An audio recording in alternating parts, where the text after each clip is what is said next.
The price of freedom is death. We're coming to get our check. Brothers and sisters, welcome in. Let me check something, make sure my volume is good. Some people were saying it was a little bit low, the other broadcast. So hopefully everything's great now. I kind of just checked it, did a recheck, a volume audio test of everything. B1 to everybody in the chat room already. If you guys are new to the channel, please make sure you guys subscribe. Please make sure you guys like the broadcast. Please make sure you guys share the broadcast on your various social media platforms.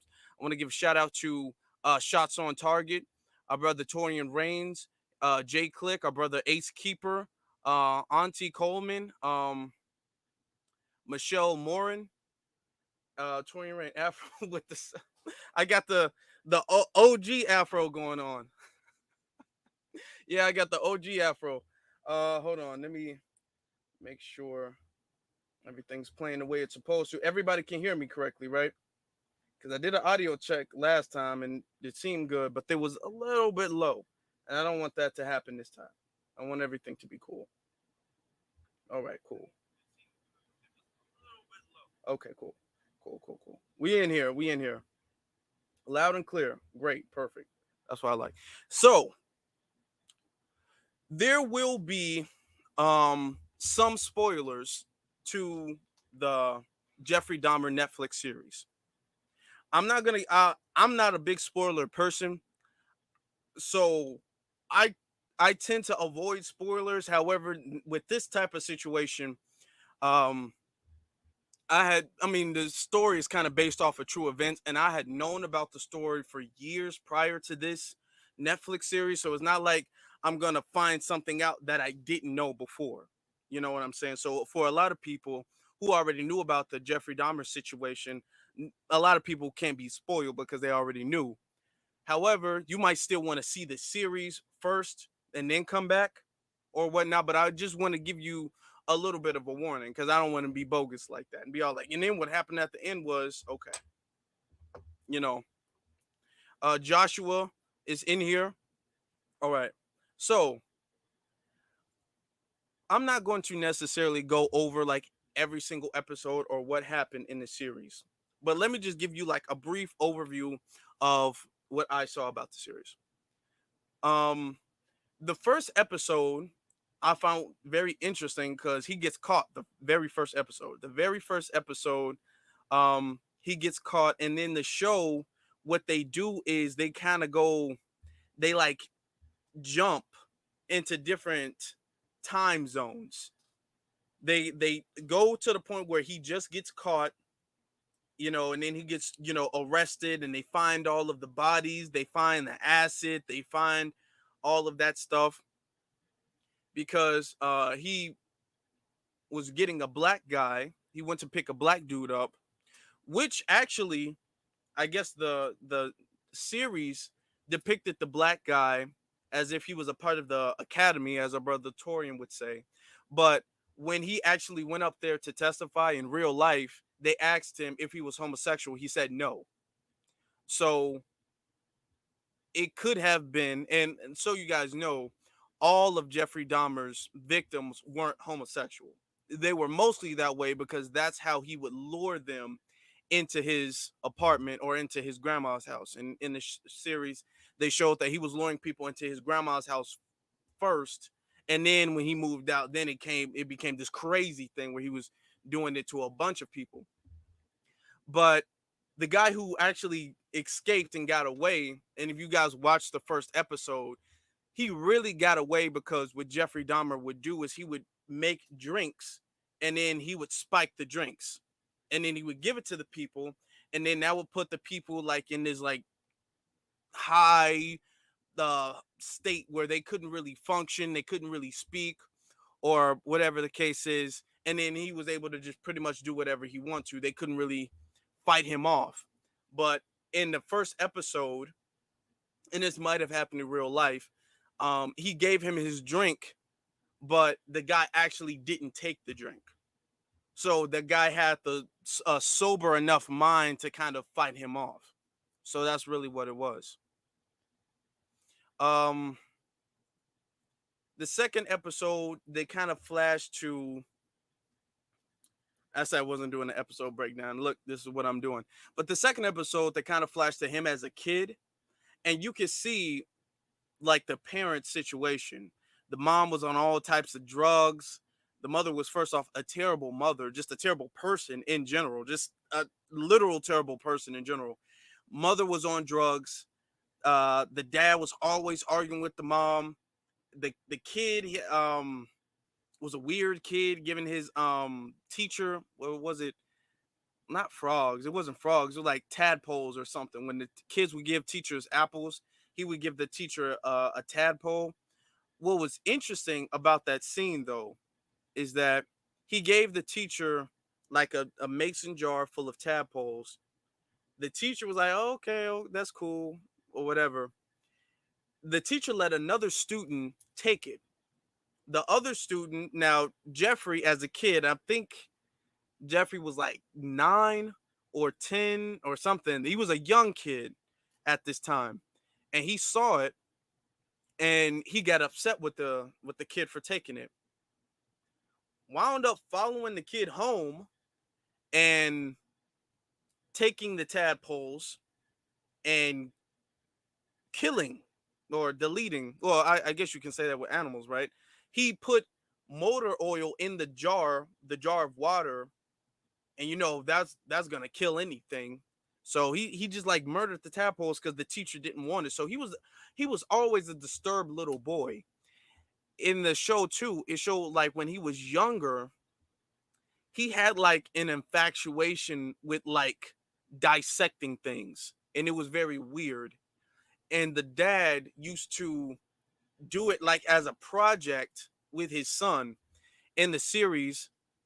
They would, and this stuff is based off of true events because the dad actually in real life wrote a book about it, a book about like this is what happened or whatever the case is with Jeffrey and how he grew up and whatnot. They would take animals like raccoons, opossums, or roadkill. They would do a thing where it was like a father son bond where they were just driving through and they would see a dead animal on the side of the road and then just like pick it up and take it to their shed or garage and like just cut it open and be like, oh, look at the heart and look at all of this stuff. So he was always like a disturbed individual. He was always like socially awkward, socially weird until his parents finally like really blew up and his mom left the house and his dad left the house and he spent the summer by himself. Um, and now spoilers are coming up. He spent the summer by himself, and he was seeing this dude who was jogging, like I guess back and I don't know if it was the same. I doubt it was the same dude, but he saw this dude who was jogging back and forth. Um, and you could tell, like the way he was staring at the dude, you could tell the Jeffrey was um homosexual. So long story, and I'm not gonna go into all of the details. He was driving. One dude, his very first victim, asked him to pick him up to take him to some concert. He was hitchhiking. Jeffrey took him back to his place and accidentally, according to what Jeffrey said, um, he deleted him. After he deleted him, he cut them all up. Oh, it was the same guy. It was the same guy who was jogging. Okay, all right then. Okay, that would make sense because the it not being the same guy wouldn't really make sense to put in the story. But he cut him up.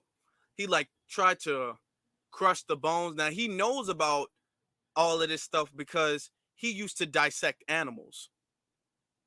So he knew about a lot of that stuff, and he kind of like spread the bones and the remains like around the house in some weird sense, just kind of being weird.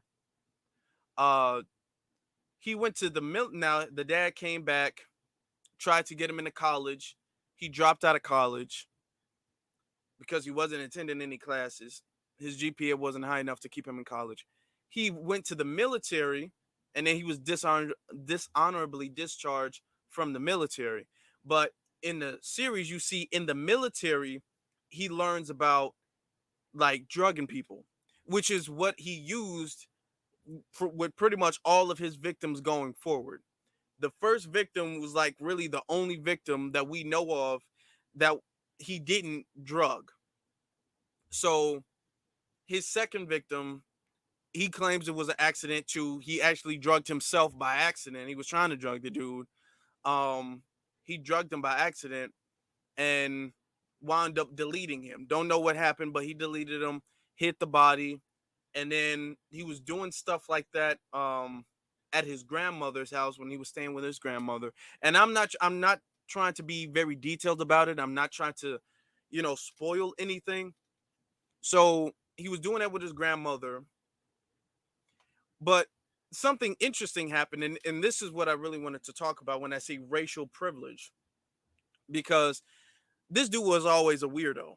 Like there was one scene where he stole a mannequin from a store, it was like a clothing store, and he saw a mannequin, and he was like super aroused by the mannequin, so much so he hid in the back of the store until the store was closed and everybody was gone, and then he took apart the mannequin, put it in a bag, and then took it home to his grandma's house, or to his grandma's house, put it back together, and then just started kind of like caressing the mannequin and sleeping with the mannequin. The grandma saw it one day when she went in his room and threw it away. She was like, okay, this is some weird stuff.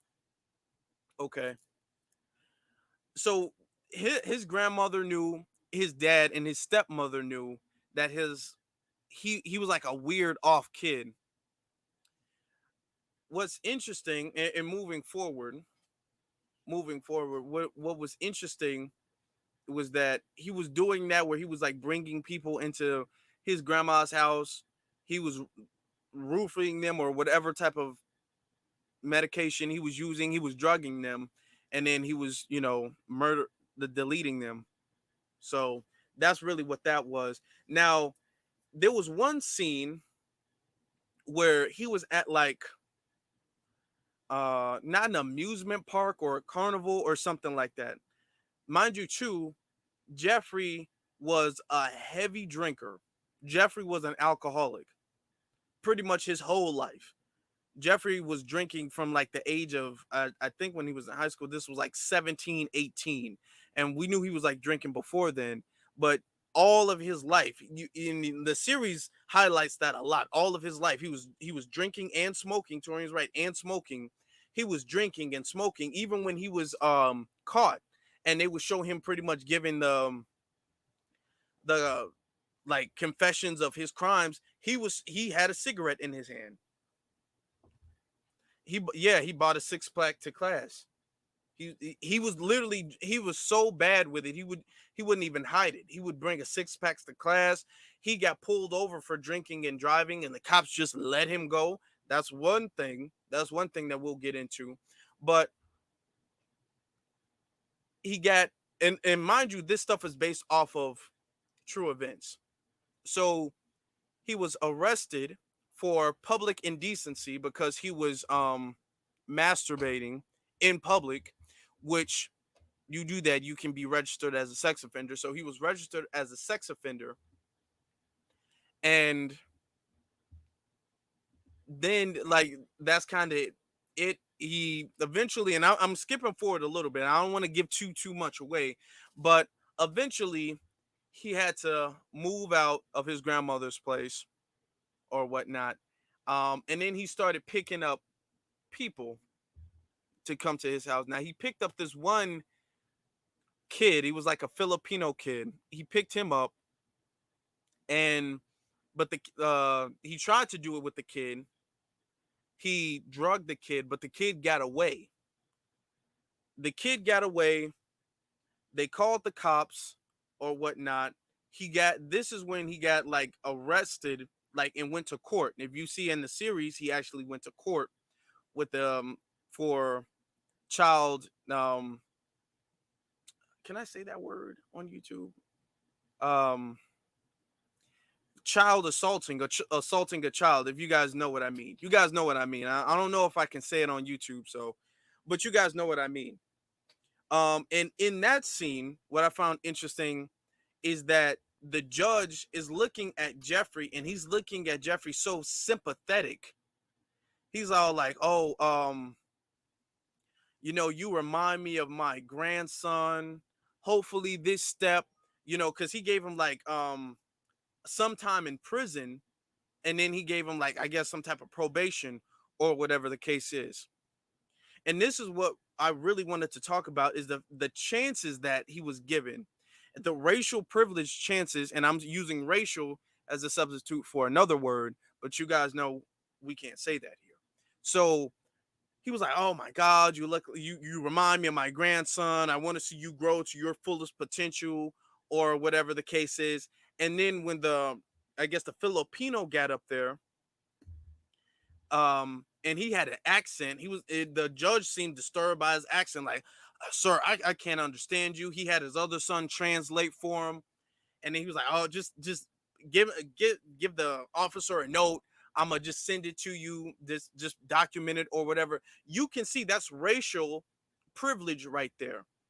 That's what a lot of judges do when it comes to um people of a certain skin tone. When it comes to the minorities doing whatever they want to do, that's what judges in the court system seems to do. And I feel like this TV series or Netflix series actually does a fairly good job in highlighting how many chances that he was given.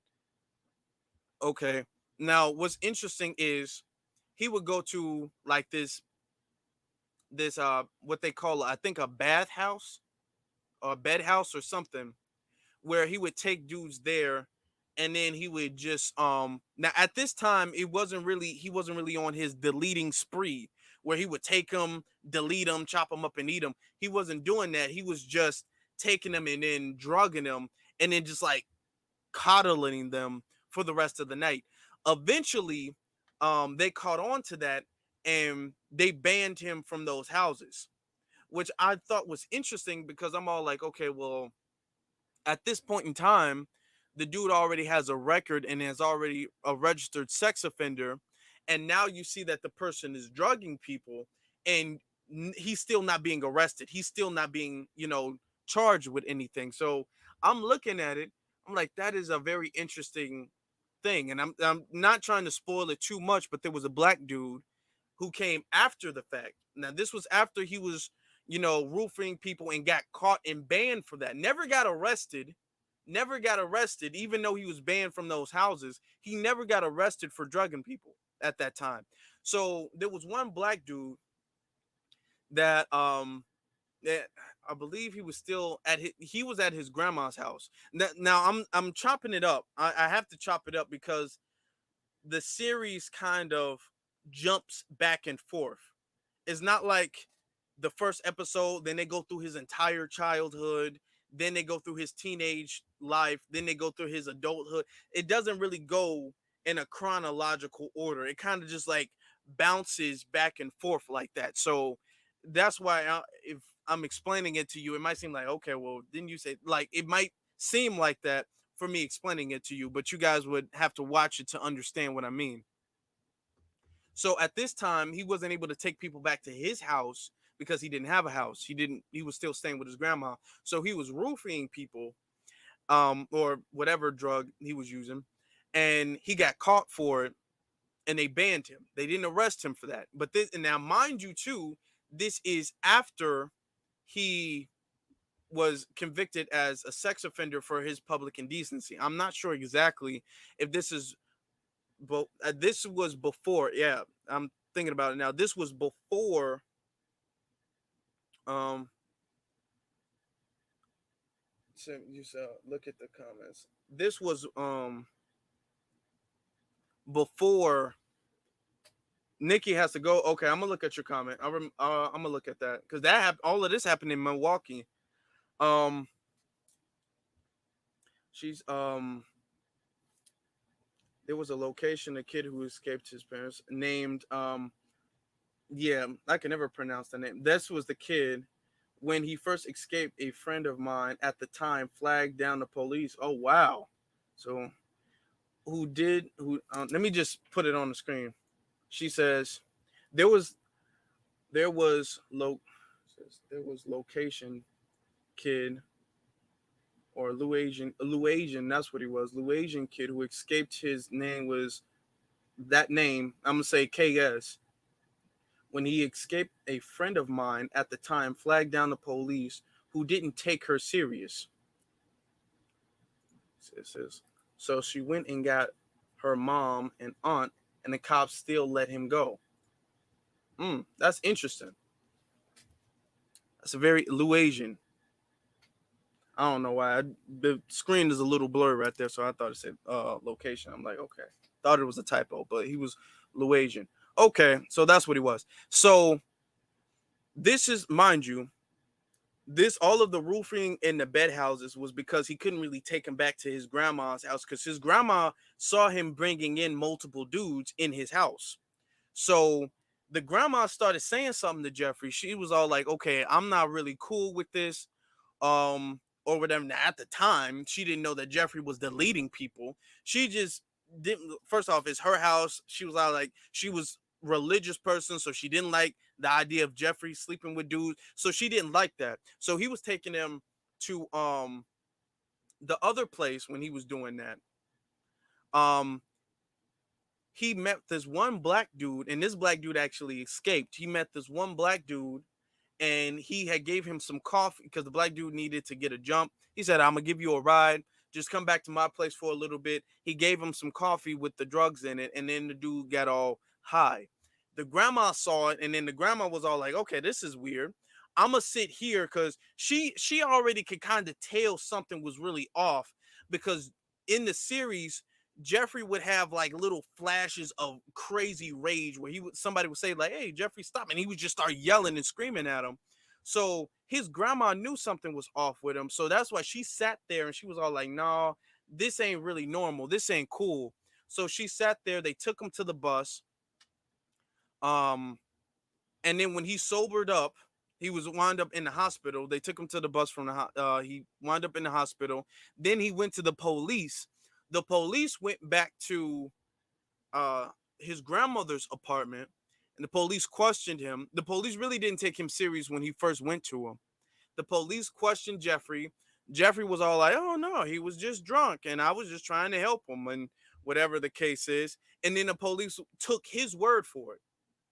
The police took the word of Jeffrey over the black dude who told the police, which I find very interesting because at this time, now this was before the children, but at this time, Jeffrey had already been convicted and registered as a sex offender for what he did at the it was like carnival or some type of state fair or whatever the case is. I don't remember the term, but he has already been registered as a sex offender, and plus two, he was banned from a whole bunch of different bed houses because of him drugging people. So he already has a record and a history behind him, and a black dude didn't.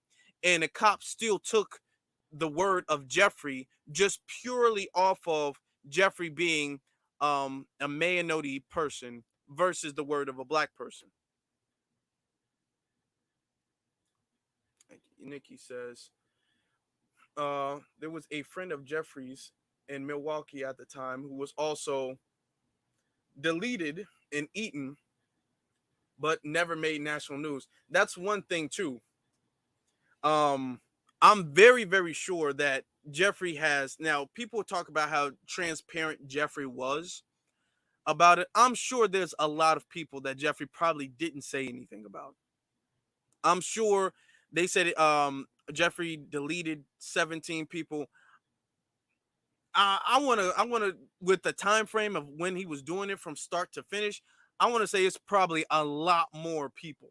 It's probably a lot more people. Now we don't know how many. We probably will never know because he's not alive. Thankfully, we probably will never know exactly how many people it was, but I'm sure it's more than 17. I believe that.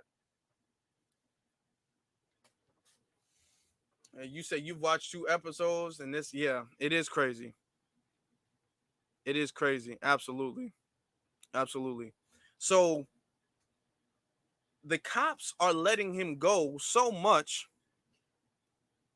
you can see now when he actually gets the boy the first time, when he gets the when he gets the older brother. Now he actually deleted his younger brother later on, which was weird. I don't know why his younger brother would go to Jeffrey knowing what he did to his older brother. But when he went to court, this is when I was saying with the judge and everything. Now I'm like chopping it up because I'm thinking about it in the way I remember it, but I have to kind of put it together in a chronological order because the actual series doesn't go in chronological order like that. The series kind of jumps episode to episode, like back and forth between the time frame. So I'm mentally doing that in my head. So it became really bad because he would store like the bodies in the remains, and the decaying body has a very strong and very distinct smell to it.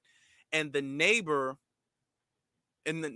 were pretty much complaining. It wasn't just that one neighbor. Hold on for 1 second, guys. I want to find the name of the neighbor. Her name was something Cleveland. I want to find her name. Let me see. Glenda Cleveland. Okay. Glenda Cleveland, and she was played by Nacy Nash, which Nacy Nash actually did a really good job, I think. Glenda Cleveland, thank you. Now, Glenda was constantly complaining to the police about Jeffrey. She was constantly complaining to the landlord about the horrific smell that was coming from the apartment. It was so bad. It was making pretty much other apartments stink so bad they couldn't even sleep. And he would always give some type of lame excuse like, "Oh my god, some pork chops went bad in my refrigerator or my freezer, so I'm gonna throw them away tomorrow morning." Or my fish tank, he had a fish tank, my fish tank died, but the fish in the fish tank died, and I gotta throw them away. That's why it stinks. Even though those things can stink, those things would never come close to the stench that would come from a decaying body.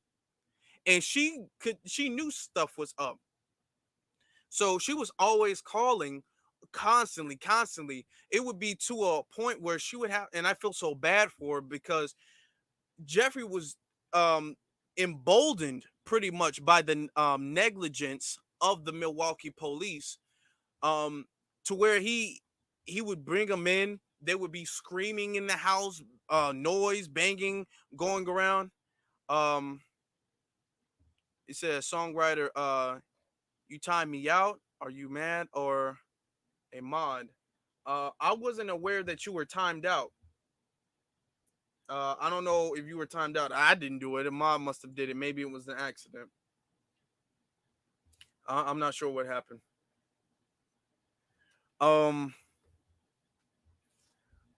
but there would be screaming and stuff like that, and she would call the police. She would tell the police like, I think somebody's being deleted. I think somebody is literally being harmed in this house. Um, People come in. She see him come in. She don't see him go out. He's bringing people in. It's a stench coming from the house. He's this weird, creepy dude. Like she would call him again and again and again and again, and they would blow her off every single time. Every single time they would blow her off. Um, Eventually to the point she did tell the landlord about it. She was all like, the stench is just too bad. The landlord gave him an eviction notice. I guess this is around the time he started getting caught.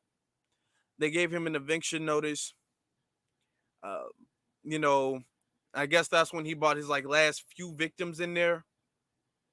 And then the one victim, he escaped.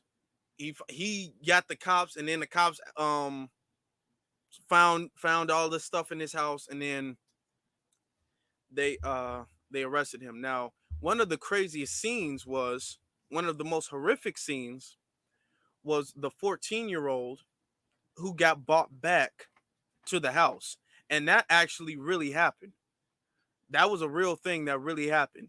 It was a 14-year-old boy who was going to take some pictures because Jeffrey was all like, "Oh, I'm a photographer. I'll just take pictures of you, and I'll pay you $50." So He went to his house. He drugged the boy. The boy wound up escaping. The boy was beaten, wound up escaping. He was stripped naked. Um, and there was the neighbors, they were caring for her. Okay. World views, nah, neglect, exactly. And neglect, exactly. Um, the let me see. Lost my train of thought. The black women, not Nacy Nash. I said Nacy Nash. Glenda Cleveland, who was the actual woman. Nacy Nash just played her, but Glenda Cleveland, she was caring for the boy. She was like, "This is a little 14-year-old kid." The police came. Then Jeffrey came, said, "No, this is my boyfriend. He's just drunk. We got he fell down. That's why he's bleeding all over the place and his body's all bruised." And the police pretty much walked him back into Jeffrey Dahmer's apartment, pretty much. And then and right after that, Jeffrey deleted the little kid. It was crazy what Jeffrey did to. It was so evil. He drilled a hole in the kid's skull and he poured acid into the kid's brain. He was saying stuff like he wanted to make some type of walking zombie. He wanted to like keep him like it was some really like stuff so evil, like you wouldn't think it was real. It would seem made up, but it really, really happened. So later on, after he gets caught, now with some uproar because everybody kind of knew about it, and everybody knew that the police didn't do anything about it. So now the police and the mayor and everything, now they're under flack. So they had to suspend the two officers that walked the 14-year-old back. And what's crazy about it is the officer said, "Oh, he's 18." They didn't ask for any ID. Um, they didn't go inside the place because if had they went inside the place, they would have known that what Jeffrey was up to. They didn't really go inside the place. They didn't investigate. Mind you, too, this is not the first time somebody's made a report on Jeffrey. We're having the conversation because this is the racial privilege that Jeffrey was getting that really emboldened the creation of Jeffrey. Because if he was caught the first time or anytime, if the police would have monitored Jeffrey, the way they would have had Jeffrey been a black man, Jeffrey would not have been able to get away with all the stuff he was able to get away with. Okay, time and time again, the cops had signs, the cops had evidence. Even the very first time when the cop pulled him over and he was drunk. It wasn't like, okay, you had one drink and you were driving, you were drunk and swerving around, and the cop told him just go home. So cases like that, that's racial privilege right there. So after all of that, now the city is looking at the cops like, okay, you guys let him get away with that. The cops did such a terrible job. It's so bad when you see it. And the crazy thing is that you feel like, okay, Netflix might add a little bit to it, but you know for a fact it really did happen. It is literally so bad to the point I'm sitting up there looking at the screen and I'm thinking like the cops almost seemed like they were in on it with him. It almost seemed as if the cops had some type of agenda with Jeffrey to allow Jeffrey to do that. A lot of people argue, and I'm not saying this is alleged, but a lot of people argue that the cops knew of what Jeffrey was doing, and the cops ignored Jeffrey doing what he was doing because the people he were doing it to were mainly black people. Now, his two first victims were MDs, melanin deficient people, but those were accidents according to him. And then he had like the Asian and the Puerto Rican, but most of his victims were black men. So the cops, and it was black women, black people complaining about Jeffrey. So the cops not really caring that much. Had the roles been reversed, now you can say, oh, the cops were just being lazy. But had the roles been reversed, let's say it was a black man he moved into a MD neighborhood, a melanin deficient neighborhood, and you had all of these non-black people calling the cops on that one single black man, and the cops just ignoring the phone calls pretty much. The these MD people saying we hear screaming from this man's house, and they're just ignoring that person. They're like, nah, just let him go. After two, after this person has been convicted multiple times for sex crimes. This person was a registered sex offender when he was living with his grandma. This person um, was arrested for what he did to the boy. I can't say the name, but he was arrested for that. Okay, he's also been banned from. I keep forgetting the name. I think it's called bed houses, which is where people go and they can like is like a hotel, but it's just like a hotel for sex, kind of. So that's kind of what it is. He was arrested for that, or not arrested, but people are saying he was drugging people there. So all of this stuff on top of that, and the police still let this 14-year-old go back with this clearly grown man. And what's interesting is bathhouses. Okay, I was thinking, I was thinking it was that. I was thinking it was that bathhouses. Okay, thank you, Torian and Nikki. Thank you for that. What's interesting is when you look at the picture, because they would show like the pictures of all of the victims. When you look at the picture of the little boy is clearly not an adult at all. That you couldn't tell me that you were mistaking this little boy for somebody who is 19 years old. I know some adults might look a little bit younger than what they really are, but this was clearly a little kid.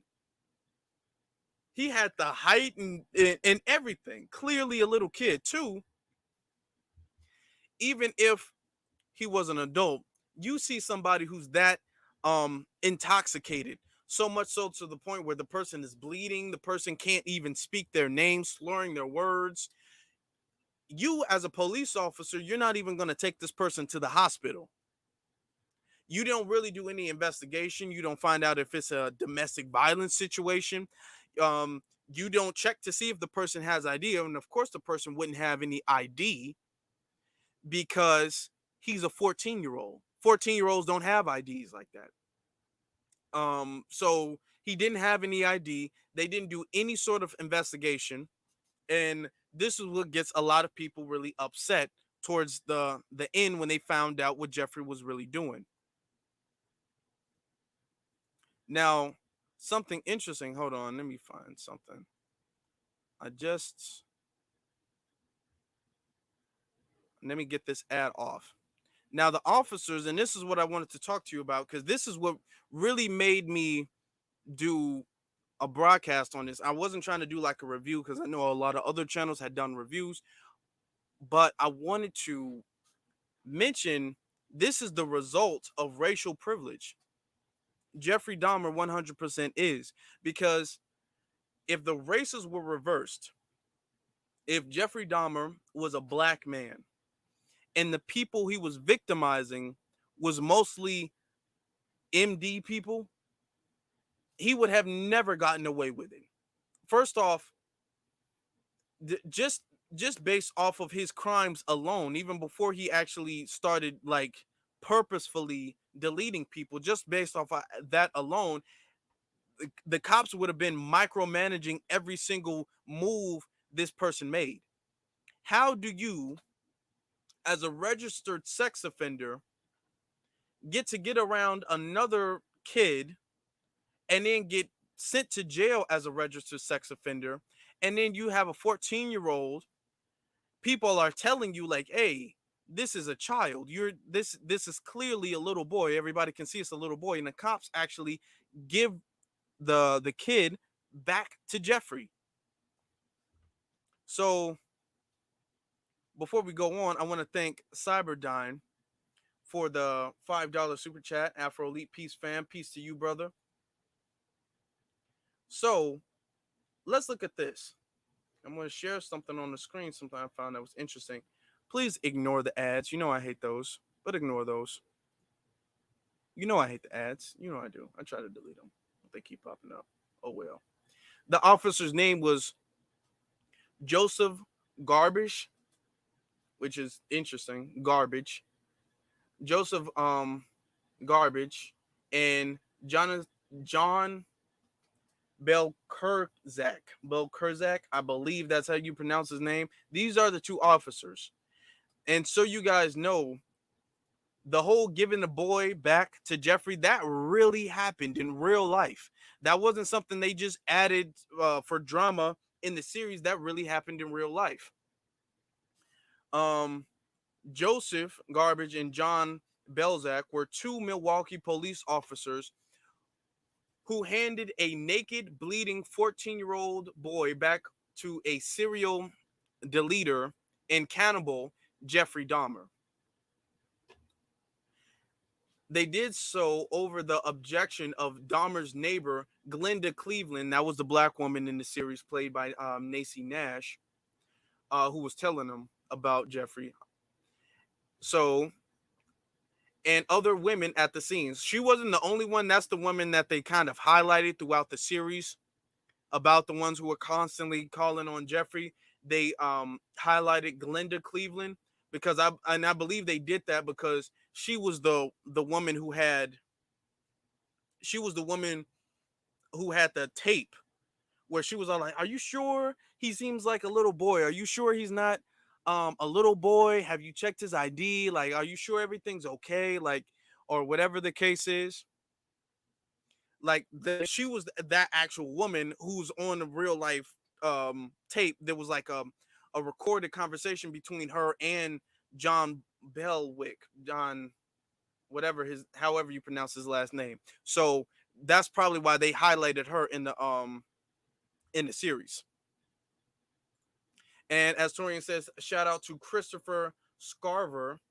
And if you guys don't know who that is the righteous brother who deleted Jeffrey Dahmer in prison. He beat him to removal with um, a metal pipe. So let me get to the thing and finish.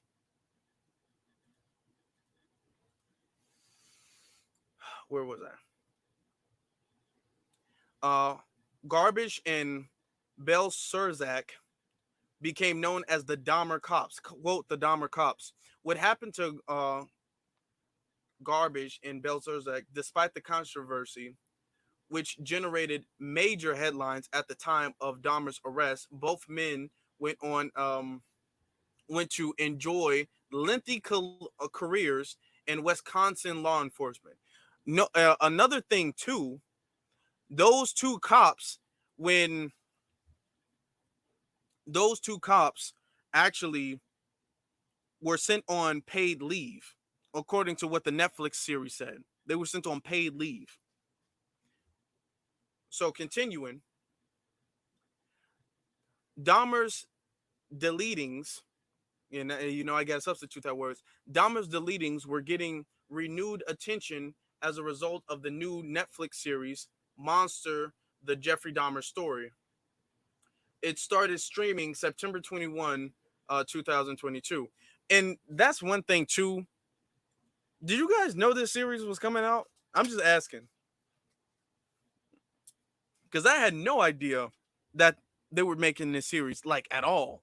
They was like, to me, I didn't see any type of advertisement or anything on this series. I just saw people on Twitter like showing clips of the series. And I'm like, oh, I guess there's some type of Jeffrey Dahmer series that they just came out with. Yeah, Ace Keeper saying nope. Torian Rain said nope. He says, I'm surprised it wasn't. World's View said, I'm surprised it wasn't a rider at the station. At the police station, there should have been. Now, the series didn't really express that. I don't know if it really was, but there definitely should have been. Okay, so no, yeah, John Clark said nope. I guess they just, maybe it was a surprise thing they didn't advertise. I didn't even know that was coming. Okay.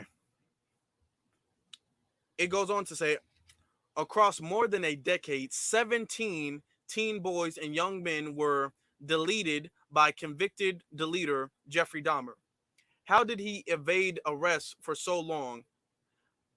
Okay, the Netflix site for the show asks. According to the advocate, the two officers were fired by the police chief, Philip Aurora Aurora. I don't know how to. Y'all know me. Come on now, y'all cut me some slack, please. By Officer Philip, that's what I'm gonna call him. But a court order reinstated them. Reverse Judge Robert Parins made the ruling. So Robert Parins, so you guys know, was the judge that allowed both of the Dahmer cops to come back. A 1994 Associated Press article reported that Parins, which was the judge, ruled that, quote, the firings were too severe a punishment and that the officers John Belzerac and Joseph Garbage should be reinstated with payback of about 55,000 each. So not only did you guys know, not only did they get reinstated, not only did they get their job back, they got paid for the time that they were off. They got 500. I keep saying 500. They got 55,000 each, and now this was during the time of the 90s. This was in 1994, so 55,000 went a lot farther than it does today. And even today, 55,000, that's a decent chunk of money right there. Okay. It continues to say, the Fire and Police Commission appealed to no avail. The chief had fired the officers for, quote, failing to follow police procedures, AP reported. If they didn't fail to, I mean, if you can't, let's just get this off the screen real quick. If you can't fire an officer for literally handing a 14-year-old, a bleeding, clearly unsober, naked 14-year-old back to a serial deleter, even though at the time he wasn't convicted of serial deleting, nobody knew he was doing that for a fact, but he was a registered sex offender, which is why I keep highlighting that, because they should have known something. Even if they gave him back to his boy, they should have looked him up and been like, well, Jeffrey, we see you have a record on you. So we're going to need some type of further investigation. They never went back to the apartment either to check up on, even if they thought he was an adult. They didn't take him to the hospital. They didn't go back to be all, even a few days later, like, hey, we just want to check on you. You were kind of like passed out outside the other day. We're just coming to see. They didn't do anything. They just handed him back over to Jeffrey. If you can't fire an officer for handing him back over to Jeffrey, then what can you fire an officer? They literally, what can you fire them for? If that's not the biggest failure of police procedure there probably has ever been, what else could there be? Like, literally, honestly, what else could there be? Let me look at some of the comments before I keep going. Scroll up. It says, DD and the given officer for years. This is DD says, Jeff Dahmer was able to evade captivity because police did not care about the safety of the victims. That's very true. Yeah. They were fired. They got their jobs back and they were paid for the time that they were gone. And they are responsible, even if they didn't do the crime themselves, they are very responsible for the fact that that boy isn't here today. Melanin 100 said his privilege allowed him to get away with it. He preyed on the black and gay community. These communities are not cared about. Well, I'm gonna say one thing. If this was the gay white community, I don't think he would have been able to get away with all of the stuff he was able to get away with. Not for as long as he was. Not as many bodies. I don't think would have been able to pile up on him like that. So he says, if you were a black in the academy back then, you already had no protection. Of course not. Imagine trying to explain how sick this guy. Imagine trying to explain how sick this guy was, and watching the narrative shine so much light on his homosexuality. Um, I mean, he was a homosexual though. And that is how he was able to get a lot of his victims. I'm not. What do you like mean by them shining a light on his homosexuality? What do you mean? The cops now have officially retired from the police station, so they're just somewhere kicking it up, just living their best life. I looked into that. They're both retired. They're not on the force anymore. It says, as usual, as the corrupt criminals, racist, and biased police presently still getting their benefits today. Yeah, exactly. They were able to live their best life after that. It says Deadass fell asleep watching this series. Yeah, some of the scenes was kind of like long. Some of the scenes weren't really like that engaging, but yeah. Thank you guys, all of you guys, for being here. First off, if you guys can please subscribe if you haven't done so already, and leave a like too, and share this video on your various social media platforms. I would greatly appreciate that. But continuing, Washington Post reported that now this was the police chief that fired him. Arila fired the cops for, quote, acts of omission that included, quote, a failure to take witness names at the scene and failure to take the 14-year-old boy into protective custody. Okay. According to onmilwaukee.com, 2 months before Dahmer's 1991 arrest, the two officers responded to the call in an alley next to Dahmer's apartment. The report came as a quote, man down and, quote, badly beaten. It was this was the 14-year-old San. And I don't want to butcher it because then it's gonna seem like I'm doing it on purpose. I don't know how to pronounce this name. I really don't. But this was the little boy. Okay, who was 14 years old. That the officers told witnesses was a legal adult. I could almost see if the officers would have made that mistake if this boy was like 16 or 17 years old, but this boy was 14 years old. And he looked like a 14-year-old. So you know how some kids, like when they're 15, but they can be like 15, but they're like super tall. They're all like 6 feet at 15 years old. So you might mistake, oh, he might be 18. This kid, you could literally look at the pictures. This kid did not look like an adult whatsoever. Not at all. Okay. Right here. The officers, quote, arrived at the scene to see what happened to the young man. What is... Okay, hold on, y'all. Let me get this off the screen. I don't know what that was. What is you doing? Oh my God, come on. Okay. Okay. You know what? Okay. Well, we're just gonna close that out. I don't know what happened with that. I do not know what happened with that, but we're gonna move past that. But the officers pretty much let him back. The police chief, because everybody was coming at the police chief like, hey, your officers knew about Jeffrey and they let him go all these times. They even bought the boy back to Jeffrey's house.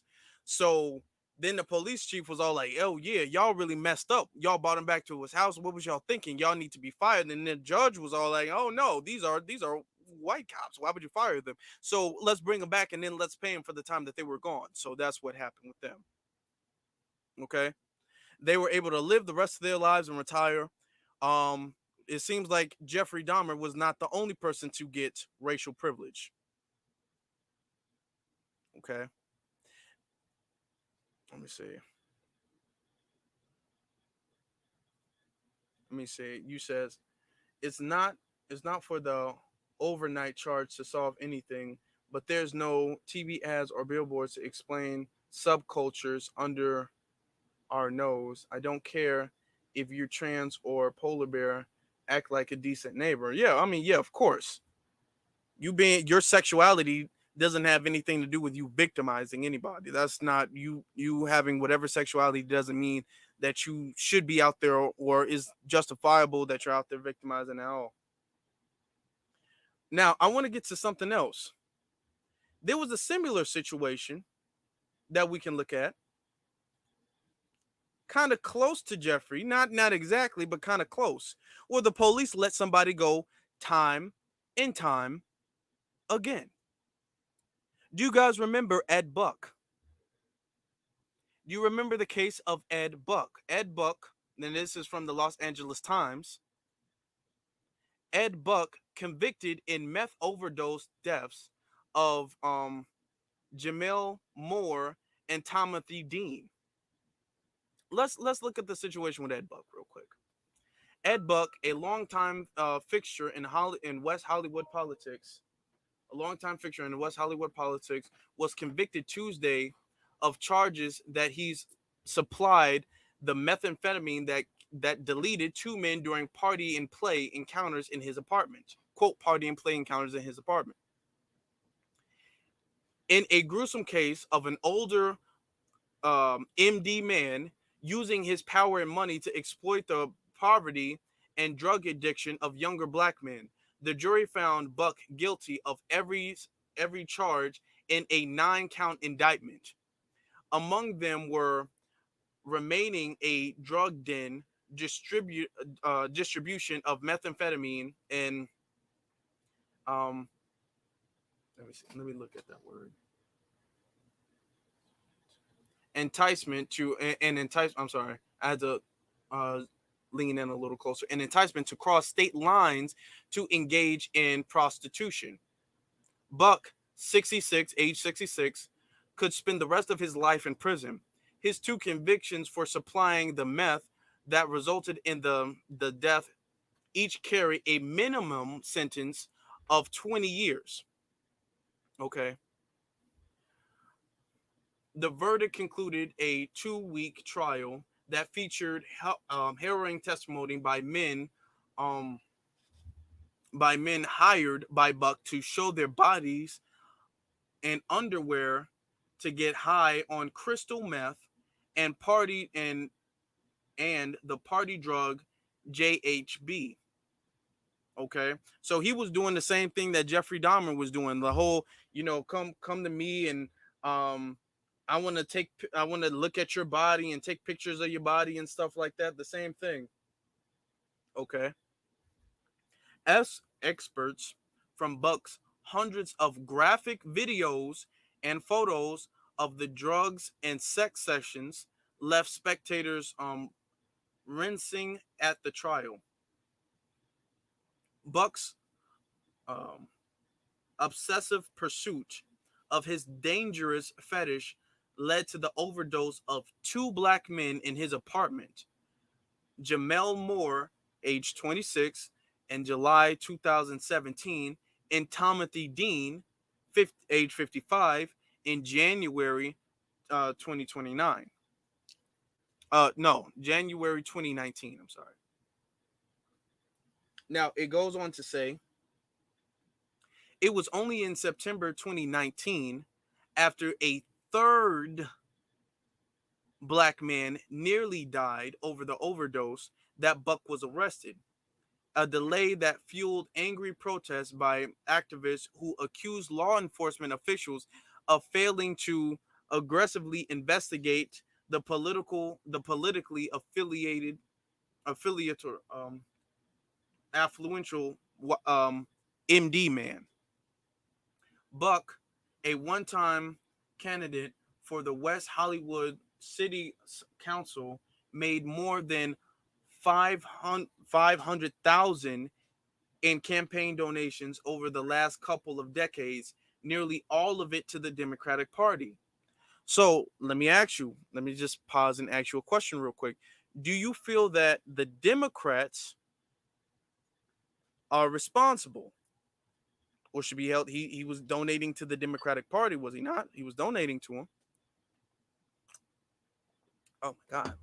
I have to drink out of my mug that I love so much. You can buy it with the link in the description. But yeah, he donated it to him. Now, let's let's put, as Tariq would say, our tinfoil kufis on real quick, and let's kind of be a little critical of this. Do you think some, or I'm gonna say some, have alleged that they feel as if the cops constantly let Buck go because he was associated with the Democratic Party and he was a big donator to the Democratic Party. So when they would get reports to the police station back about Ed Buck, the cops would be all like, "Oh, you know what? He donates to the party. We want the Democratic Party support, so we gonna kind of let him go." You know what I'm saying? He's a Mayanodi. He's rich. He's looking out for us, so we're gonna be on code with him. Some people have made that accusation. So I just want to point that out to you so you guys can think it over for yourself and reach whatever conclusion you guys feel. Okay. Before we go, says Nate Blast, I came across a story of something that occurred back in 2019 that rivals Ed Buck. I'm gonna speak on it soon. Nate Blast, I haven't heard of that. Now I'm looking forward to your story about that, Torian. It says on code. Look up Bob Bertrella. Bob Bertrella. This received Janine canalized in. Oh, okay. I'm gonna look him up. He did similar things to Dahmer. Hmm. Yeah, Mayanodi. He's a Mayanodi. Yes, he is. Absolutely. Absolutely. It says, could you imagine how deep undercover operations go? Then imagine how much deeper you end up having to be socially to maintain a powerful presence. Mm, deep. Jay the informant says, so you can tell me both our retired cops are probably at some Blue Lives Matter rally today. Probably. They're out there saying that the cops are the good guys. They're out there saying back the badge. They're out there talking about how great cops are and how much cops save the day. When you look at that 14-year-old boy, can you tell me that cops saved the day? Do cops do anything? Look at him and then look at Ed Buck and try to convince me that cops actually do what they're supposed to do when it comes to race across the board. Because had Ed Buck been black, it wouldn't matter how much he donated to the Democratic Party or how rich he was. By the first time a body was found overdosing from your apartment, you would have been out of methamphetamine. It's not like this person um I mean, methamphetamine. This person passed away due to a methamphetamine overdose, and you had to drag a deceased body out of somebody's apartment, and you're gonna let the person go without doing any type of internal investigation, no search or nothing like that. And that happened once in 2017 and then again in 2019 that we know of. I'm sure it happened multiple times in between, but that we know of again in 2019. The second time they're all like, oh wow, it seems kind of crazy that that keeps happening, but oh well, I guess it's just a coincidence. Do you mean to say if that was a black person, do you honestly think that he would have been able to get away with that? Not just Jeffrey Dahmer, but Ed Buck as well too. It takes the third time and then the person being able to escape the house, just like just like the situation with Jeffrey Dahmer. The person was able to escape the house, and then that person had to run to the police and tell them like, "Hey, this person just tried to drug and delete me. I'm running from my life. This person just literally tried to take me out of this world." And then the police like, oh, I guess we gotta go do something about it, I suppose. And then they go and find all of this evidence, but the police This person just evaded police, and not only that, multiple people, just like with Ed Buck, multiple people were telling, I mean, just like with Jeffrey Dahmer, but multiple people were telling the police about Ed Buck. Multiple black people. Now his victims were black. He targeted black people.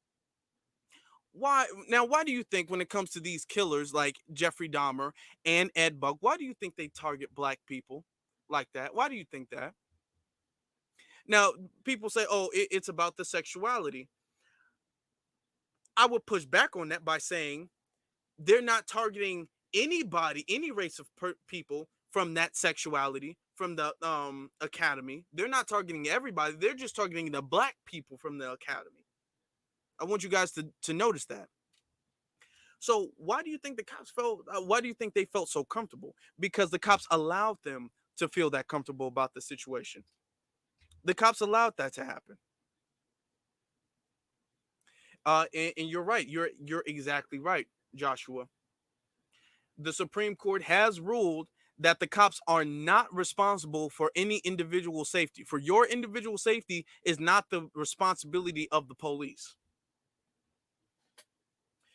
And the thing, and you said, so what are cops good for besides the agenda, the being agents of WS and oppressive force? Exactly. They're not good for anything. Let me let you guys know something. Um Police officers um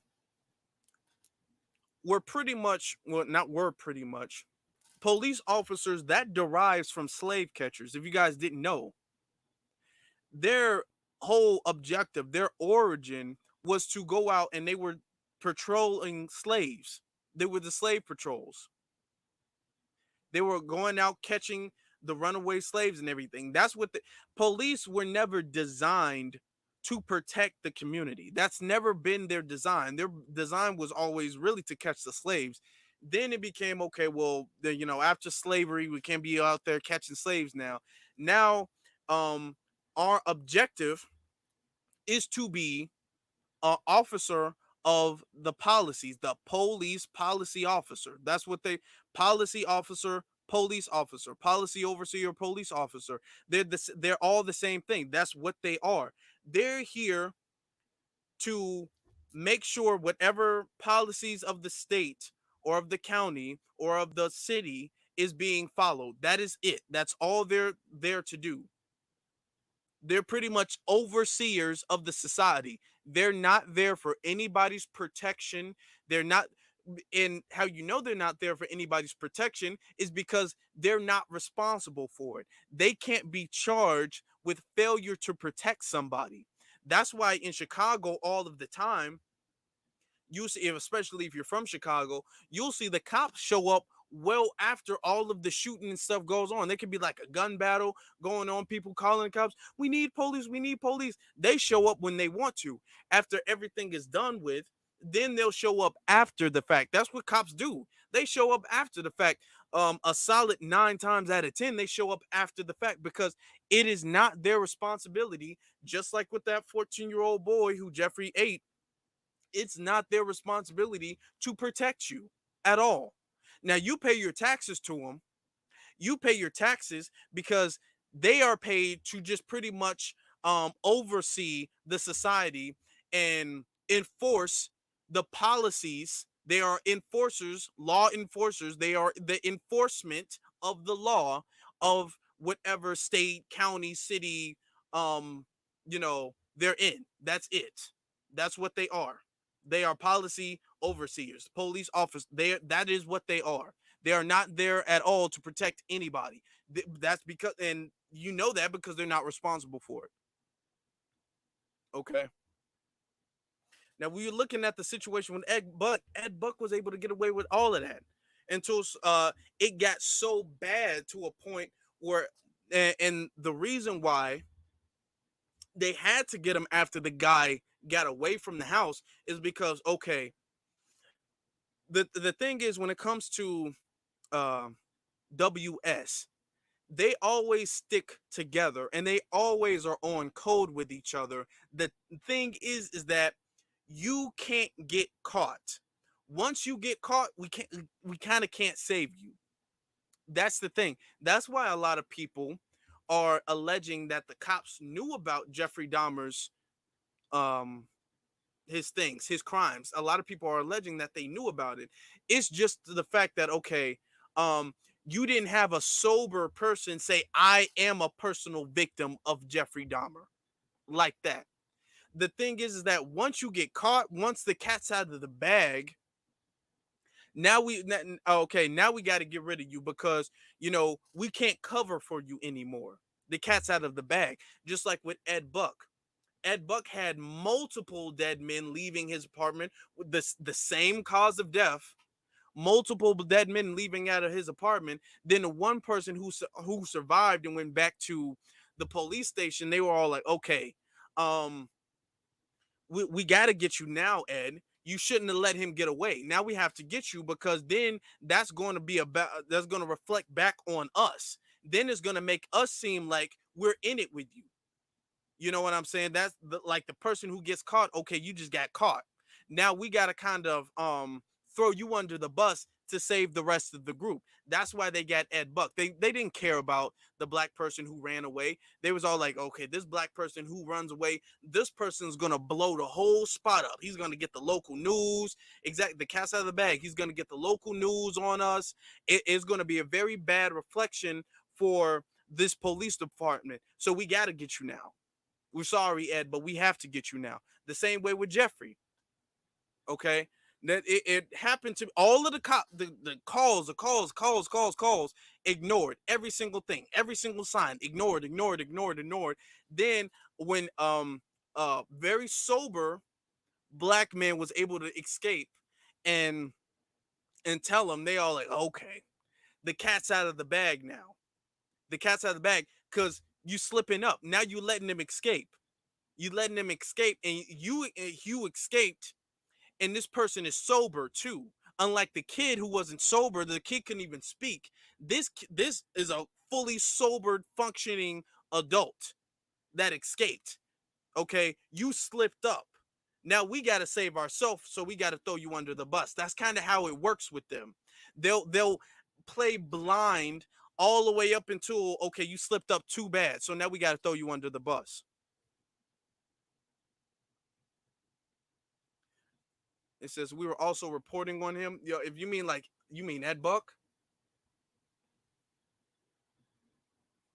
it says that's why they flood in all numbers, all America, SW security, force and justice system. Yeah, all over the place. They're the police, they're the judges, they're the district attorneys, they're the correctional officers, they're all of this stuff. They're the warrants, they're all of that, all of it. Okay. I want to look at another case too. Now, it wasn't a case of necessarily like a sexual thing, but I want to look at one more case. Um, Hold on, let me share it on the screen because it's not on the screen. Let me share it on the screen. Now, this is a little bit, we all know about Dylan Roof, right? And we know that what Dylan Roof did in the church where he deleted 9 black people. But I want to get to his early contacts with the police because I really want to highlight why, when it comes to the certain types of people who fit a certain description, the police let them get away with crime after crime after crime after crime. We can look at Kyle Rittenhouse as an example. Remember, right before Kyle Rittenhouse did his thing in Wisconsin, Kyle Rittenhouse was caught on camera beating up a little girl, a little MD girl at that too. Kyle Rittenhouse is on camera talking about he wanted to shoot protesters. Okay, well, remember the Peyton Gendron. Peyton Gendron's all over the internet talking, making his manifesto, getting guns, asking about um, what type of vest he should wear, what type of body armor he should wear. All so they have signs after signs after signs after signs, and coincidentally, they're able to get away with it. They're able to get away with all of these things coincidentally. Okay, and in some cases, you can say that it seems super obvious that the police probably were in on it, like the case with Ed Buck. But in certain cases, it seems like, okay, you guys are just so blinded by the fact that you guys think that your race makes you like godly that you're not even going to investigate this person as if this person was a black person. Let's look at the case with Dylan Roof. I just want to highlight some of the interactions that he's had. Let me make this bigger because the font is kind of smaller. Um, it says right here in the beginning, Dylan had prior police record consisting of 2 arrests made in the months preceding the attack. He was investigated on one occasion during his period, but without arrest or charge. Without arrest or charge was he investigated. Okay. Okay. On February 28th, 2015, mall security at Columbia Century in Columbia, Columbian Century in Columbia, called police after Roof, wearing all black clothing, asked employees unsettling questions. During police questioning, Roof can consent to be searched and was found to be in possession of several strips of sub Suboxone. This is a drug. I don't know how to pronounce it. I don't know, but this is some type of drug he shouldn't be having at that age. A prescription medication for opioid use disorder. Okay, which was sometimes sold illegally. I'm sure it was sold illegally to him. I'm sure he didn't get it legally, but usually after therapeutic rather than recreational use. So it's not like it was weed, who sometimes can be recreational use. This is like therapeutic use. Okay. As Roof did not have a valid prescription, he was arrested for a misdemeanor charge for drug possession and was subsequently banned from the Columbia Center. This was the mall. He was banned from the mall. Okay.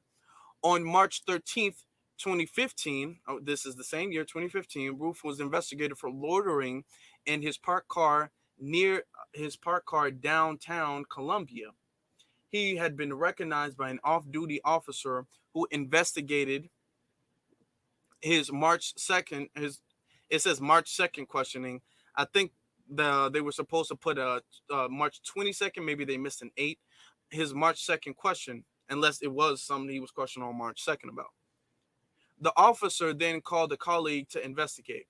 The police officers conducted a search of his vehicle and found a forearm grip for an AK-15 semi-automatic rifle and 6 unloaded magazines, all capable of holding 40 rounds. When asked about it, Roof informed the officers that he wanted to purchase an AK-15, but did not have enough money to do so. He was not charged, as it was not illegal in South Carolina to possess a forearm grip. Even though it was not illegal, but where are the flags? Where are the flags for that? I mean, that's what I'm saying. He's already asking unsettling questions. He's having drugs he's not supposed to have. I believe at this point, I don't even know if how old he was at this point in time, because he was born and that he was a legal adult. He was a legal adult at that time. Yeah, he was a legal adult. Okay, I just had to scroll up and see. But all of these signs, police ignored. Let him go. Let him go. Let him go. Now, with the situation with Dylan Roof, I don't think it's a situation where the police were in on it because they had some incentive to be in on it. I think that this is a situation of racial privilege where they're all like, but we don't want to quote ruin his life. We don't want to hurt him that bad. I mean, let's just let him go. Now, let's say that was a black person, the first time you having drugs you're not supposed to have, They would have did a full thorough investigation on, okay, well, how did you get these drugs in the first place? Where did you get these from? Are you planning on selling these drugs? All of that stuff. Dylan Roof wouldn't have been able to get away if he was black the first single time he did something he wasn't supposed to do. Now, continuing on April. Okay, now these are already two interactions. This is the third interaction. On April 26, 2015, Roof was arrested again for trespassing on a Colombian Century Mall's ground in violation of the ban. The ban was then extended for 3 additional years. Okay. According to James Comey, speaking in July 2015, Roof's March arrest was at first written as a felony, which would have required inquiry into the charge during the firearm background examination. It was legally a misdemeanor charge and was incorrect. It was incorrectly written as a felony at the at first due to data entry error made by the jail clerk. Comrie said that Roof could possibly have been prohibited from buying firearms under the law that barred unlawful users of or addition to any controlled substance from owning firearms, although UCLA law professor Eugene Volokh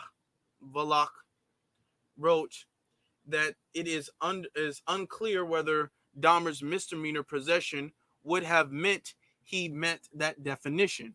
Now, this is prior to his, later on in March, you know, that's when he did his mass shooting. Okay. Now, let's just, for the sake of the argument, let's just say Dylan Roof was black. Do you think that his first arrest, where he was saying unsettling things, and they don't really get into detail as to what sort of things he was saying to the employees, but he was saying unsettling things to the employees, and he was found with drugs that he was not supposed to have, illegal drugs he wasn't supposed to have. Okay. The police pretty much been all like, the most we're gonna do is ban you from the mall. We're not really gonna investigate what you're doing with these drugs, why you have these drugs, where'd you get these drugs from, anything. Do you think the second time when they found him with the forearm grip for a AK-15, when they found magazines that could hold 40 rounds each in each magazine, do you think the police still would have let him go? Or would they have been like, oh my God, it seems like this has to do with some type of, are you a part of a gang? Are you a part of a gang? You must be a part of a gang. You got drugs, you got guns. Like, where'd you get these guns from? Who is selling you these guns? But this is them allowing him to get away because of his complexion. He has the complexion for the protection, and he was allowed, or it was the effect of racial privilege that allowed him to do what he did to that church and delete all of those people in that church. That's the same racial privilege that allowed Ed Buck to do what he did to those black people who were coming in his house and then suffering through overdose. That's the same racial privilege that allowed Jeffrey Dahmer to do what he did for all of those times. And how you know it's the case is because had this been a black person, they wouldn't have been able to get away with that. That's really messed up. This is why I say we have to dismantle the system. Okay, and you already know the system of WS and replace it with a system of justice. Because this isn't justice. This isn't justice. When you have, and this is the thing, when you have an evil system that corrupts everything, when it's a corrosive, corrupt, evil system with evil people who are leading the society. If you saw in the series, in the Jeffrey Dahmer series, you saw at the end he was developing some type of fan base. And unfortunately, a lot of these serial deleters, they have some type of sick cult like following where you when you have some huge case like that, then next thing you know, you have people trying to imitate them. Okay, it's a sick, evil thing, and these are the people who get to determine what's best for everybody else.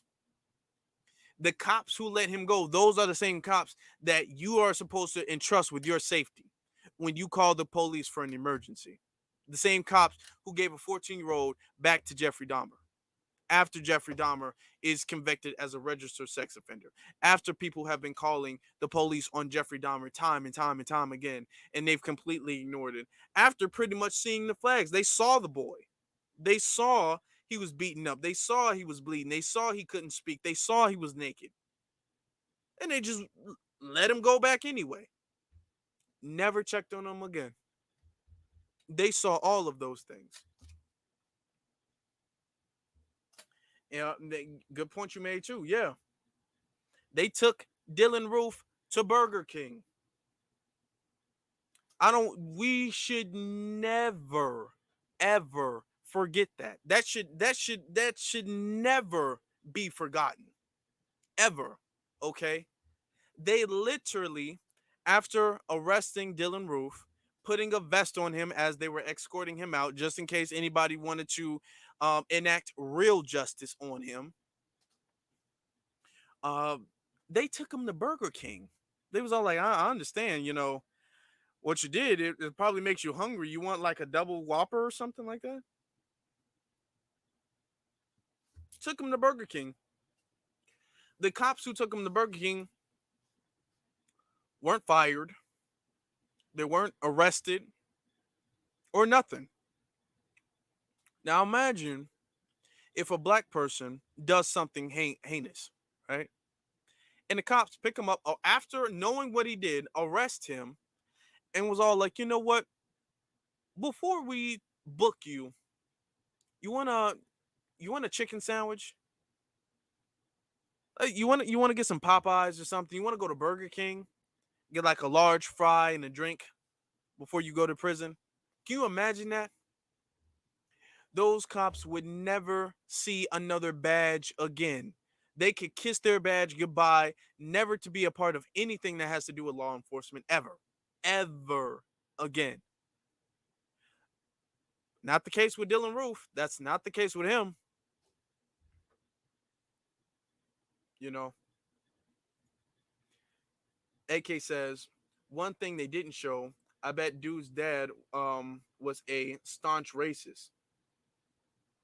Also, as socially awkward and mentally unstable as Dahmer was, he knew WS would allow him to get away for as long as he did.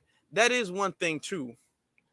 The series showed real pity on the dad. Like, oh my God, the dad tried, the dad tried, the dad tried. But the dude's dad was a racist. This person had Jeffrey Dahmer. I'm not sure how much he was, but Jeffrey Dahmer was a Satanist. They briefly mentioned that in the series.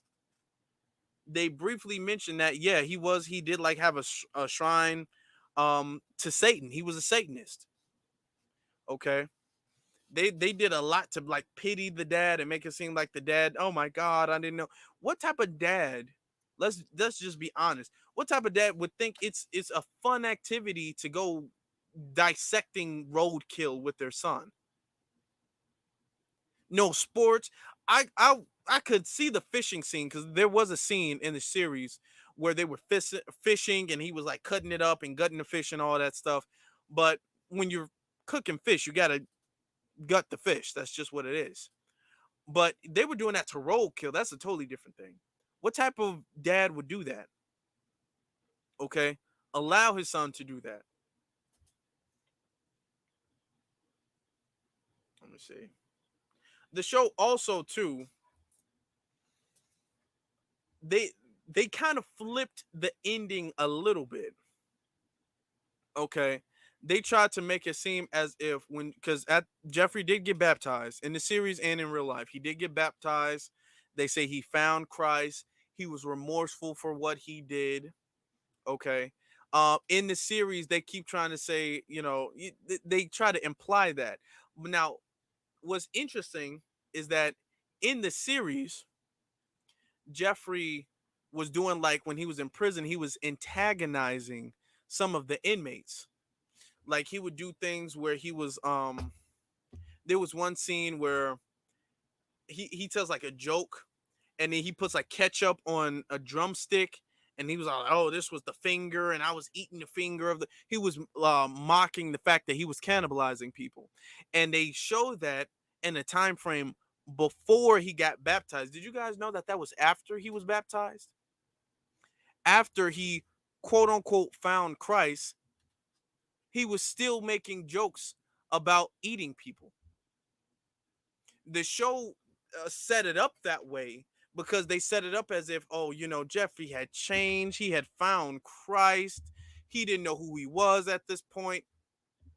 It's just the fact that our brother Christopher Scarver, which was the man who deleted him and enacted justice for what really happened, since those folks wouldn't have justice be served. But it was after that. So Jeffrey, even after he was baptized, and this is real life, after Jeffrey was baptized, Jeffrey didn't feel sorry for what he did. His baptism was just an excuse, like, hey, since I'm baptized, I'm restarted now. So none of the stuff I did before really counts. But Jeffrey still had this demented, sick, satanic mind still inside of him. It was still very much inside of him after post his baptism. So you guys know that, because you wouldn't know by the Netflix series because they switch it like the time frames of when that happened. You say, in my opinion, that was Netflix trying to give Dahmer a break instead of just showing him as a true. Yeah, it was in the show too. They constantly tried to make it seem as if Jeffrey like literally had something wrong with his brain. Now, the truth, his mother was on a lot of drugs as she was pregnant. His mother was, but the way they, of course, so Netflix, they needed episodes. They couldn't just put everything in a good 2 episodes. They needed to make it into like a small series. But they constantly keep making it seem as if Jeffrey just didn't like. He knew what he was doing. Now, that is one thing I will give him. When the dad was trying to, with the lawyer, convince Jeffrey to act as if he was insane, Jeffrey said in the series, he was all like, "No, I wasn't insane. I knew full well what I was doing was wrong. I'm a sane person, So I'll give him that. I didn't expect them to do that. I expected them to kind of lean more into Jeffrey. Just he was insane. He did nothing. We don't know what happened with his brain, but they subliminally hinted at that. They subliminally at the operation he had when he was a kid. His mom was on drugs while she was pregnant with him, um, or whatever. Like especially with the brain situation too, like, oh, what was going on with his brain, what made him like this or whatever. Notice when it was a black person, they never act as if, oh my god, he's just this interesting specimen to be a studied, and no, this was just a evil MD person, an evil man, Odie, who did what he did because he was allowed to do so. Even in the series, he was all like, hey, me being allowed to do it being easy for me, that emboldened me to do it more. It wasn't even a challenge. If the police are literally taking people back to your house who managed to escape, you're going to feel like you're never going to get caught. So that's what the situation was with him. It wasn't like, oh my God, his brain was messed up and oh, this freak of no, it wasn't like that. This person wasn't Jason Voorhees. This person wasn't Michael. This person wasn't a freak. This person was just um, um, a, a Caucasian who was able to do what they've done in their history, which is cannibalism. This dude was just enacting the urge and desire of his ancestors. That's really what he was. He's 14, but he's gay and dirty and been in the streets to identify as real children. He's another orphan who is who has a better chance of survival with a creep who pays his taxes. Was the 14-year-old was the 14-year-old gay? Um I don't know that if the 14-year-old was I'm genuinely asking because I really don't know. I thought the 14-year-old was just trying to, get some money out the situation. Which come on. Like, parents, we gotta really watch our kids out here, man. What was beyond ridiculous was when the mother left him and the mother said some sick and disturbing, but Jeffrey couldn't at least ask her for help. I was like, whoa, yeah, that's the thing too. They really tried to do the pity thing towards the end, like, Jeffrey, oh my God, you've been hurting for so long. Why didn't you talk to somebody about this? You could have told me. I didn't like. I was looking at the situation like, there was a couple of scenes in the series. I was like, I don't know. There was one scene where Jeffrey started getting his like fan club whatever up, and one of the mothers of the victims, she was looking at the book, like a comic book strip, and she wanted to sue like the city because Jeffrey was getting money sent to him in jail. The dad was making a book, so she was like, okay, I'm gonna sue because they shouldn't be able to capitalize off of this. All of the money should go to the victims. And then I guess she was talking to a lawyer or something, and the lawyer was all like, well, it's better, because she wanted to sue the city for the inactions of the police department and allowing that to happen. But the judge was, or not the judge, the lawyer was all like, oh, it'll be easier to sue the family, to sue Jeffrey Dahmer's family, to sue his parents, to get any money. And then she was all like, "Oh, I don't want to do that to them because they've already been through so much." There was another scene where Jeffrey Dahmer's mom went up to one of the victims and was all like, this was before the victim testimony, I believe it was. The impact statements, I'm sorry. This was prior to the impact statements where the Jeffrey Dahmer's, after he was sentenced, Jeffrey Dahmer's mom went up to one of the victims and was all like, hey, can you kind of take it easy on my son, pretty much to an extent.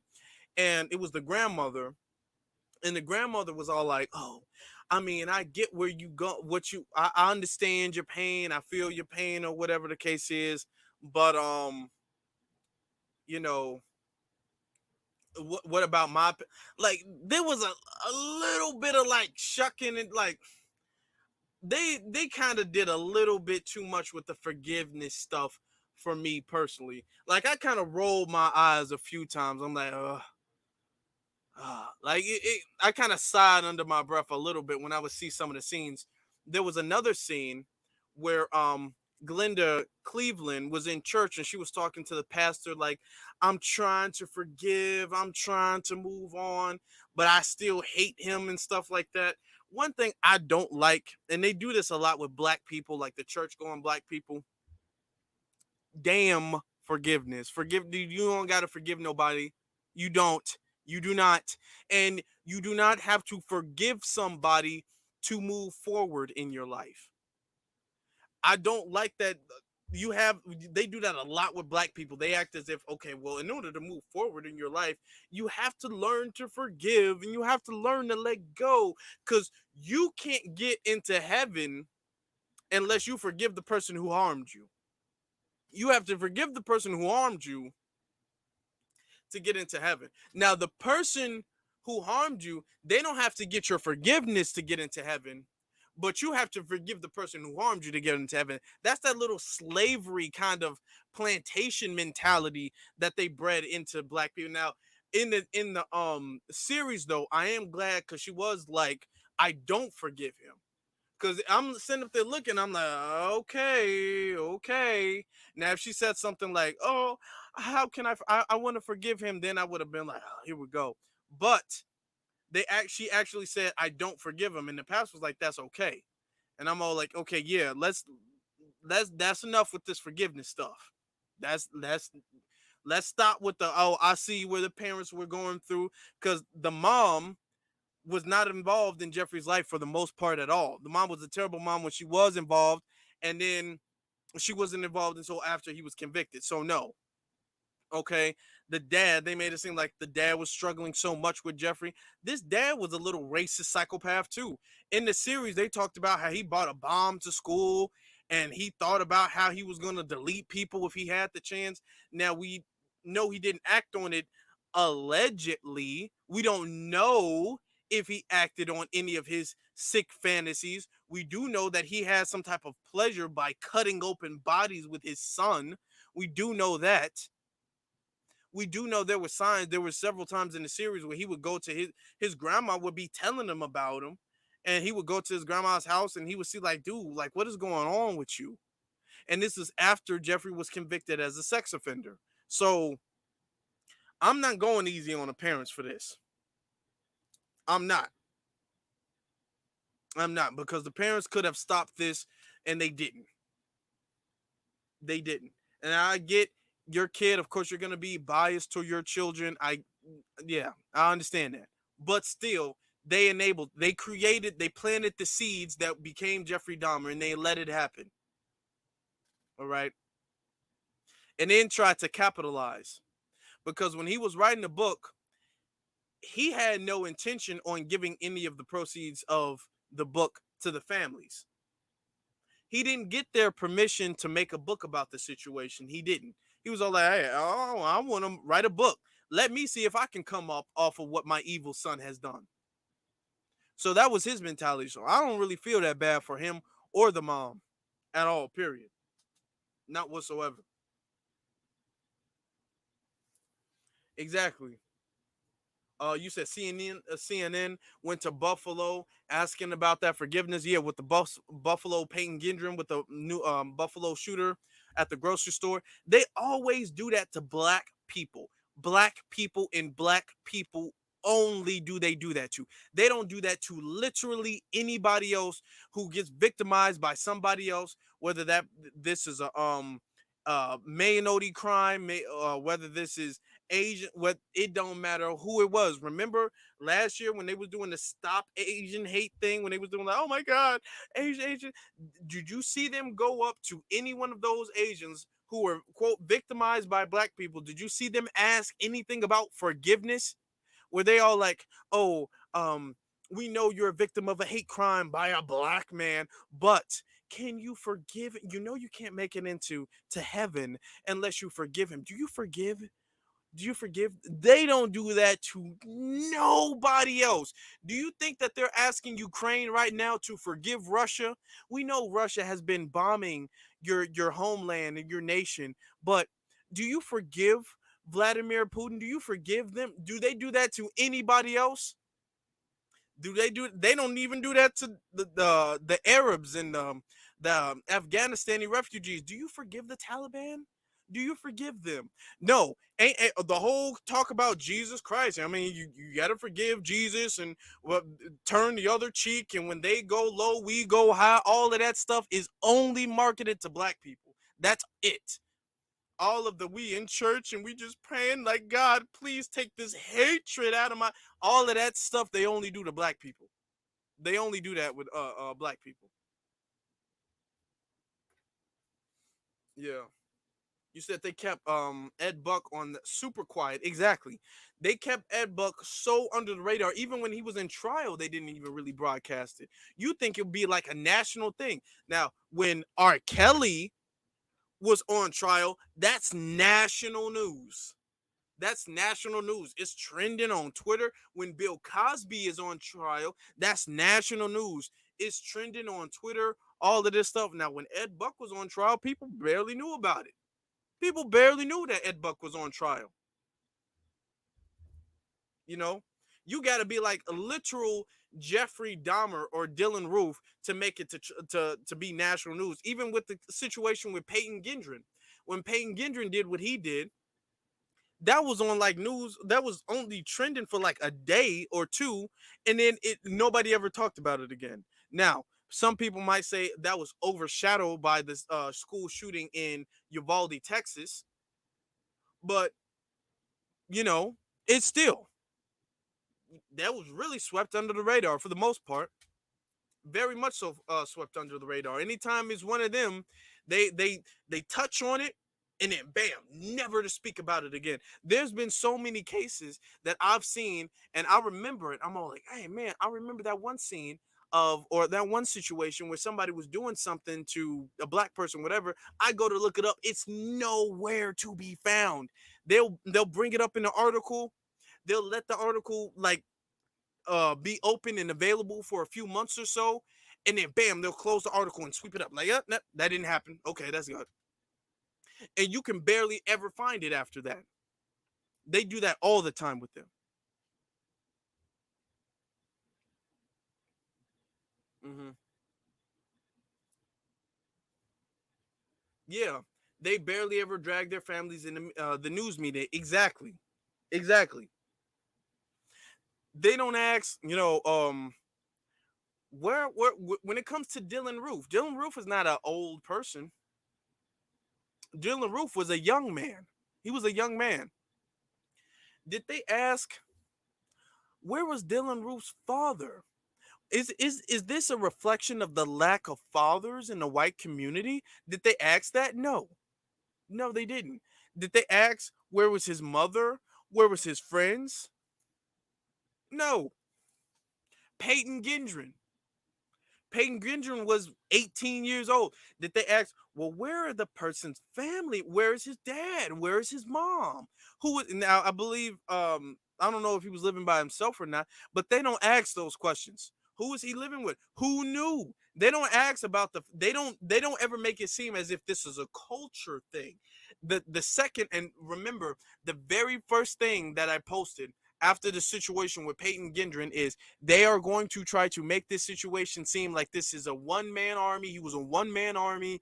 Um, Nobody knew he was a lone wolf. They only use the term lone wolf when a person is MD. When it's a minority, they use the term lone wolf. When it's black people, oh, this person probably gang related. We probably need more RICO charges on you. You're probably going to be in jail with Young Thug and Gunna. I mean, it's a RICO charge. Any crime we do is probably connected with some type of deep criminal organization. However, they can do whatever. The first thing that comes out of the media is, oh my God, look at this lone wolf who just got away with this and nobody knew what he was doing. Oh my God, it's so sad. That's what they do when it comes to those types of people who have certain skin tones, who have certain skin types.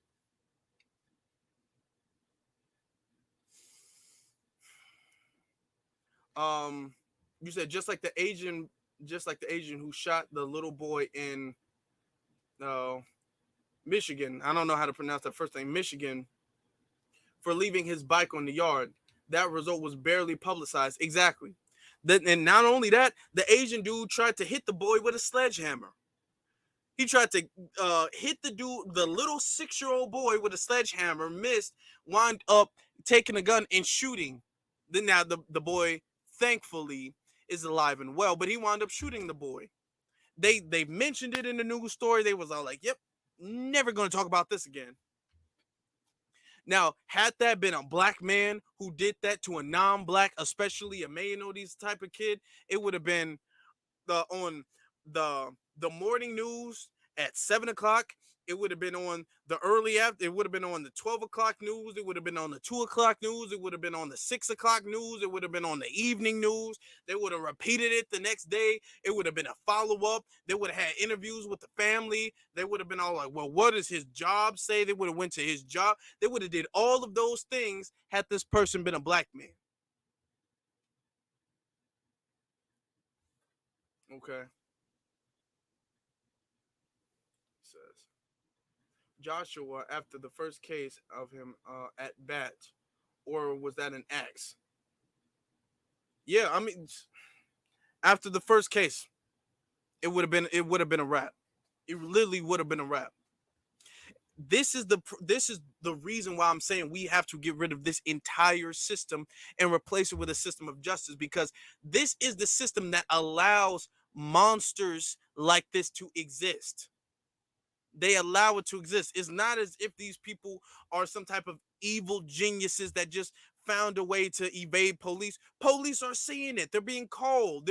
They're coming to the scene and they're letting them go. These people are not evil, mad geniuses who got away. Oh my God, this was evil, but he was so sophisticated and so calculating. Ed, Ed Buck was not calculating. Jeffrey Dahmer was not calculating. I mean, I guess you could say he knew what he was doing as far as drugs, but it doesn't take a genius to know how to drug anybody.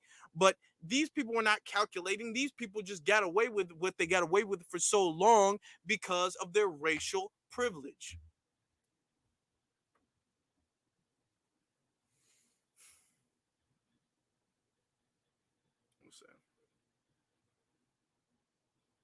Yeah, it was a sledgehammer you tried to hit him with. You tried to hit him with a sledgehammer. Okay. Then what does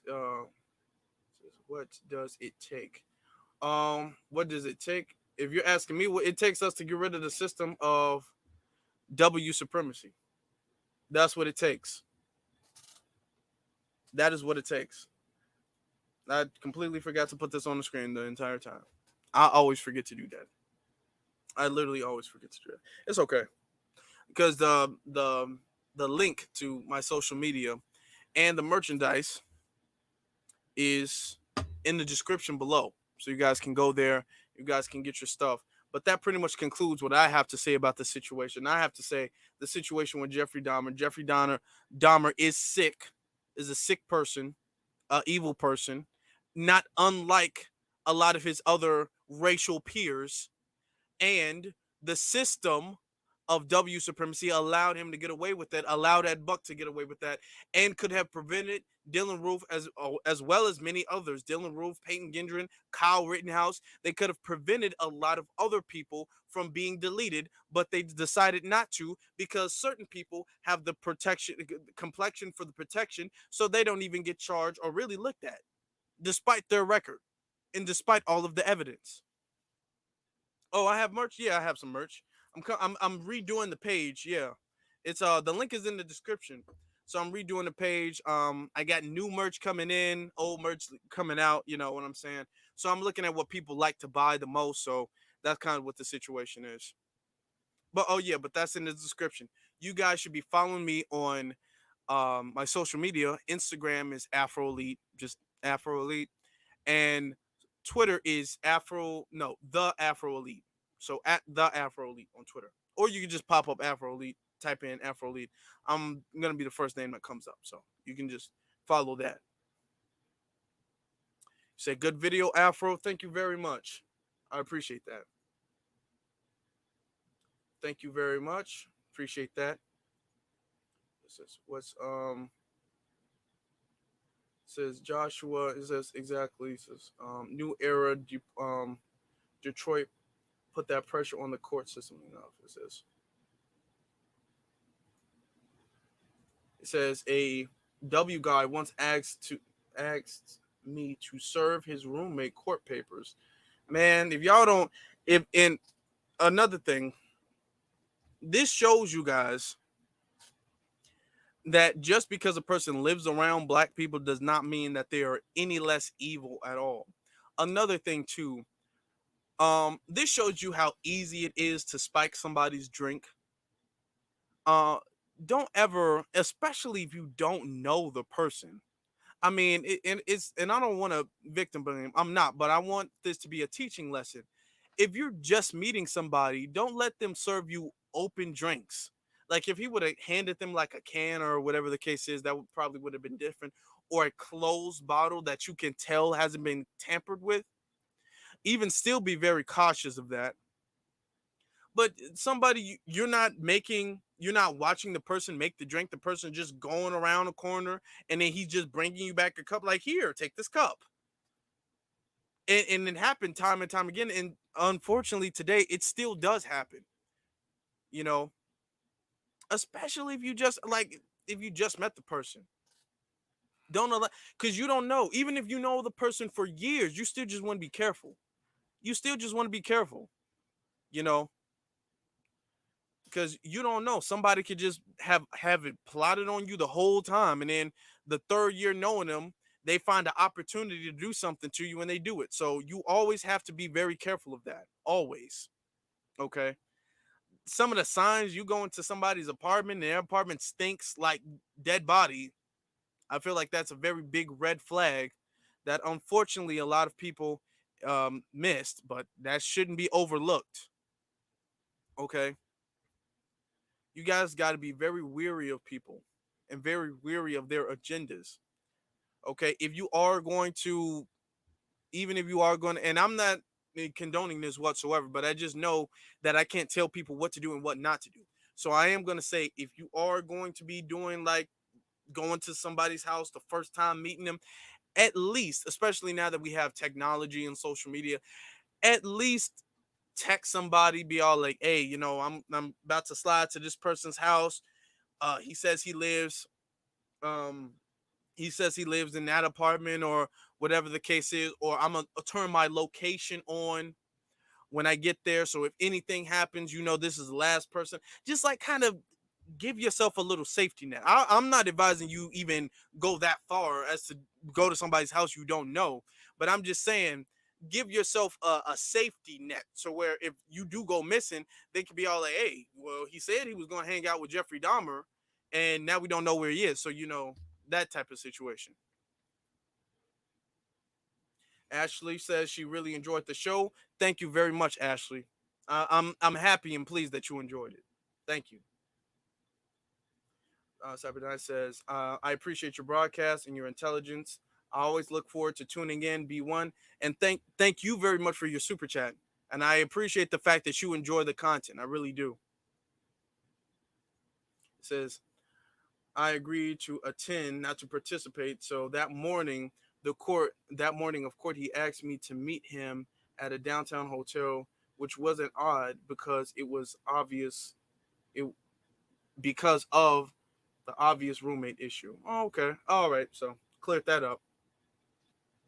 Okay. I didn't know exactly what that was. Chris G, thanks Afro Elite. Thank you. Thank everybody who's been watching. I appreciate that.